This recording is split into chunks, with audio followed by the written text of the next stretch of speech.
Big market voices में आदित्य बिरला सन life AMC के chief investment officer Mahesh Patil हैं। उनसे बात करते हैं। इस समय ये 3 लाख करोड़ से ज़्यादा के एसेट्स मैनेज करते हैं। Mahesh ji, good morning. पिछले गुड मॉर्निंग जी। 10-12 दिन से एक चीज़ जो डिस्कस हो रही थी कि काफ़ी मिड कैप और स्मॉल कैप में एक्सूबरेंस है।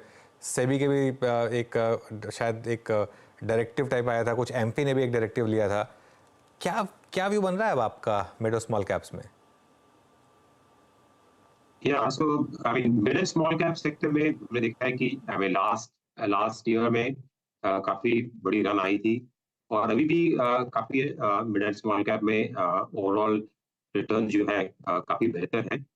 सो एक तो ये कैटेगरी में म्यूचुअल फंड में अगर देखेंगे तो जो इन्फ्लोज आ रहे हैं उसमें भारी मात्रा में inflows mid cap small cap और लार्जर मिड कैप फंड्स में आ रहे हैं। इसके कारण भी एक है कि लिक्विडिटी की वजह से स्टॉक प्राइसेस काफी ऊपर आए हैं और रिलेटिवली अगर देखते हैं तो valuations okay large and mid caps के स्टॉक्स के compare to mid cap and small cap stocks compare to large cap stocks के हिसाब से देखते हैं तो वहाँ पे लॉन्ग टर्म एवरेज के हिसाब से वैल्यूएशंस थोड़ा ऊपर की तरफ दिख रहा है।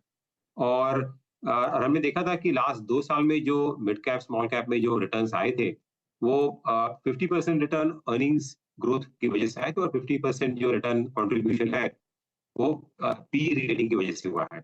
उसके मुकाबले अगर हम देखते हैं कि लार्ज कैप स्टॉक्स में जो लास्ट 2 साल में रिटर्न आए हैं लार्ज कैप इंडेक्स में वो लगभग अर्निंग्स ग्रोथ के आसपास ही है। तो ऐसा लग रहा है कि यहाँ से थोड़ी मिड एंड स्मॉल कैप में लिक्विडिटी की वजह से और ज्यादा बाइंग के हिसाब से जो मूव आई है वहां से थोड़ा सा कॉशियस रखना चाहिए। और लार्ज कैप जो स्टॉक्स है और लार्ज कैप फंड्स है वहां पे हमें रिस्क रिवॉर्ड थोड़ा बेहतर दिख रहा है ये टाइम में।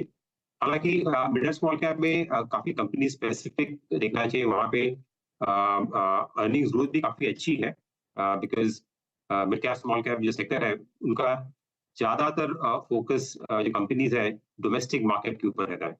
और डोमेस्टिक मार्केट जैसे डोमेस्टिक इकोनॉमी जैसे हम देख रहे हैं कि वहाँ पे ग्रोथ काफी अच्छी है। जीडीपी नंबर जो भी आए थे वो काफी बेहतर थे। तो वहाँ पे अर्निंग्स ग्रोथ बेहतर रहने की अपेक्षा है बट नियर टर्म में थोड़ा कॉशन हमें दिख रहा है और थोड़ा सा रुझाव आपका लार्ज कैप में आपका रहेगा तो अच्छा रहेगा। ओके महेश जी, चलिए अब तो ये आपने मिड कैप स्मॉल कैप पर जो टिप्पणियां पिछले कुछ सेशंस में हुई उस पर आपने अपनी अपनी राय रखी। आज स्क्रीन पे कुछ स्टॉक स्पेसिफिक मूव बहुत अच्छे जो हैं उसमें ऑटो, हालांकि उसमें घटना ऐसी हुई है टाटा मोटर्स का डीमर्जर प्लान, लेकिन इस स्पेस ने बहुत अच्छा मूव दिया है। पहले टू व्हीलर स्पेस ने, अब आप पूरा इंटायर को देखिए, चाहे वो टाटा मोटर्स हो, चाहे वो एमएनएम हो, चाहे वो बजाज ऑटो हो, चाहे मारुति हो। अभी ऑटो पर आपकी राय क्या बन रही है सर इस वक्त, और स्पेशली पैसेंजर व्हीकल सेगमेंट में यहाँ से अच्छे स्विंग मिल सकते हैं हायर साइड पे?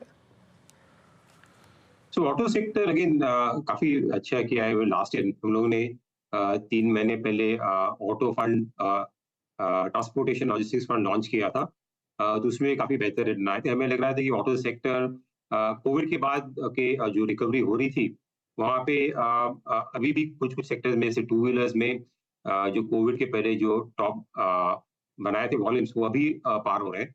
तो ये सेक्टर में मीडियम टर्म पर्सपेक्टिव से हमें लग रहा है कि ग्रोथ काफी अच्छी है यहाँ पे। लेकिन 3 सेगमेंट्स, एक तो कमर्शियल व्हीकल्स है। कमर्शियल व्हीकल्स में मुझे लग रहा है कि वहाँ पे अभी जो ग्रोथ है वो थोड़ी अभी पीक आउट हो रही है और थोड़े नंबर्स उसमें स्लो डाउन हमें दिख रहा है।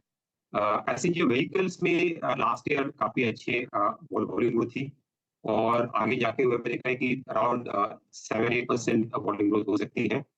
और टू व्हीलर सेक्टर में बिकॉज लास्ट ईयर रिकवरी थोड़ी स्लो थी और बेस कम था इसलिए वहाँ पे ग्रोथ काफी अच्छी दिख रही है। और वहाँ पे एटलीस्ट मीडियम टर्म में इन टू व्हीलर्स में वॉल्यूम ग्रोथ ऑटो सेक्टर में सबसे अच्छी रहेगी। और आगे हमने देखा है कि मार्जिन इंप्रूवमेंट काफी कंपनीज में दिखा है, स्पेशली फोर व्हीलर्स में। जो भी रॉ मटेरियल कॉस्ट नीचे आए हैं, स्टील के भाव नीचे आ गए हैं, तो उसके कारण एक मार्जिन इंप्रूवमेंट के कारण जो ओवरऑल अर्निंग्स ग्रोथ है वो टॉप लाइन ग्रोथ से काफी बेहतर है। और एक ट्रेंड हमें दिख रही थी ऑटो सेक्टर में कि काफी प्रीमियमाइजेशन हो रहा है, राइट? सो जो नई कारें दिख रही हैं, वहाँ पे आप देखोगे कि ज्यादातर एसयूवी मॉडल्स हैं। काफी कारों में आपको देखेंगे तो प्रीमियम फीचर्स हैं, सनरूफ है। तो इसके कारण जो वैल्यू पर कार है, क्योंकि वो उसमें काफी बढ़ोतरी हो रही है। इसके कारण हालांकि वॉल्यूम ग्रोथ अभी भी सिंगल डिजिट पे है, बट टॉप लाइन ग्रोथ आपको अच्छी दिख रही है।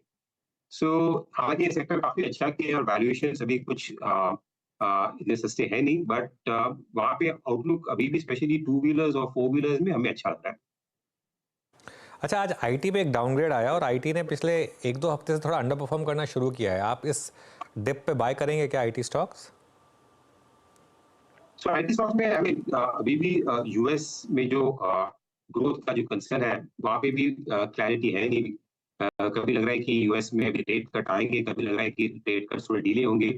और जो कमेंट्री आ रही है आईटी कंपनीज की यूएस से, वहाँ पे थोड़ी कॉशियस भी है, बट ऐसा भी लग रहा है कि यहाँ से अभी जो नेक्स्ट 1-2 क्वार्टर है, वहाँ पे शायद ये सेक्टर बॉटम आउट हो सकता है। और अगर हम थोड़ी लंबी सोच ले, नेक्स्ट 2 to 3 इयर्स का व्यू अगर लेंगे, तो आईटी सेक्टर में हमें लगता है कि जो आईटी स्पेंड्स है ओवरऑल, ओके, वो ज़्यादा कम नहीं होगी, बिकॉज़ काफ़ी कंपनीज़ डिजिटल की तरफ जो ट्रांज़िशन कर रही है, वहाँ पे जर्नी अभी भी पूरी हुई नहीं है। उसको और 3-4 साल लगेंगे।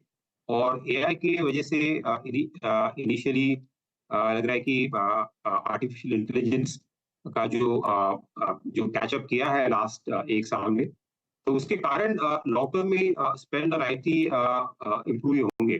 तो हालांकि शॉर्ट टर्म में डिस्क्रिशनरी स्पेंड जो है कंपनीज की, वो थोड़ी कम है। तो हमें लग रहा है कि ये सेक्टर में 3 साल के व्यू से अगर देखते हैं, तो अगर अगले 3-6 महीने में जो वीकनेस है, वो अच्छी अपॉर्चुनिटी रहेंगी टू अक्यूमुलेट।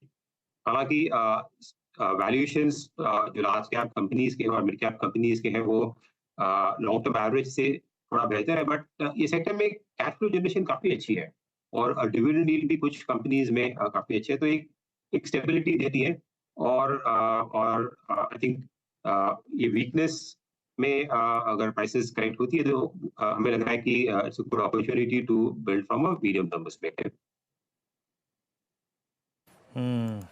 अच्छा, सर आपका एग्जैक्टली कमोडिटीज़ पे, आई मीन हमने मेटल इंडेक्स को देखा, कल इसने मेटल इंडेक्स ने ऑल टाइम हाई क्रिएट किया। कुछ हाउस व्यूज़ में थोड़ा सा कॉशन भी आया कि भाई मेटल्स में यहाँ पे प्रॉफिट्स को कन्वर्ट करने का कैश में टाइम है। और कमोडिटीज़ में एक धड़ा केमिकल्स है जो कि आज स्क्रीन पे बहुत अच्छा प्राइस सेक्शन दे रहा है। कमोडिटीज़ पे आपका टेक, और केमिकल्स या फिर मेटल्स, दोनों में से प्रेफर्ड क्या है? मेटल्स जो कि ऑल टाइम हाई पे है, और केमिकल्स जो कि ऑलमोस्ट लगभग पिछले 2 साल के सबसे निचले स्तरों पे ट्रेड कर रहा है सर।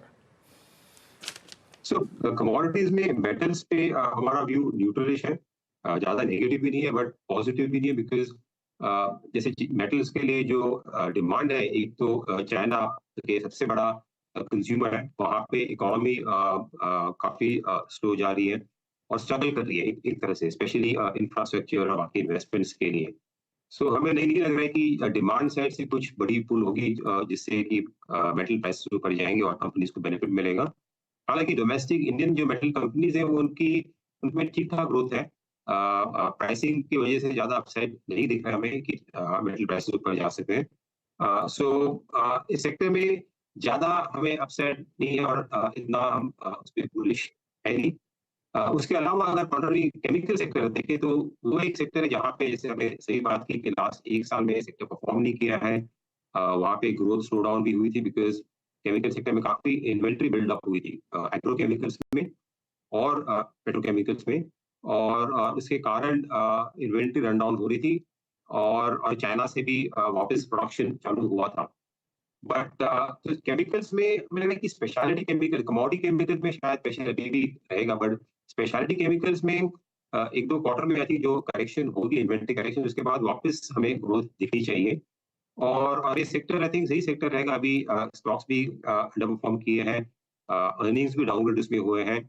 तो ये सेक्टर में ध्यान रखना चाहिए, because long term structural story जो है स्पेशलिटी केमिकल्स, जहाँ पे Indian companies global market share लेने की संभावना है, और काफी कैपेक्स हुआ है ये सेक्टर में, कंपनीज ने काफी इन्वेस्टमेंट की है, तो उसका बेनिफिट अगले 2-3-4 साल में वॉल्यूम ग्रोथ में आ सकते हैं। तो आई थिंक स्पेशलिटी केमिकल्स ये वीकनेस में I think good to accumulate से फ्रॉम अ 3 ईयर पर्सपेक्टिव।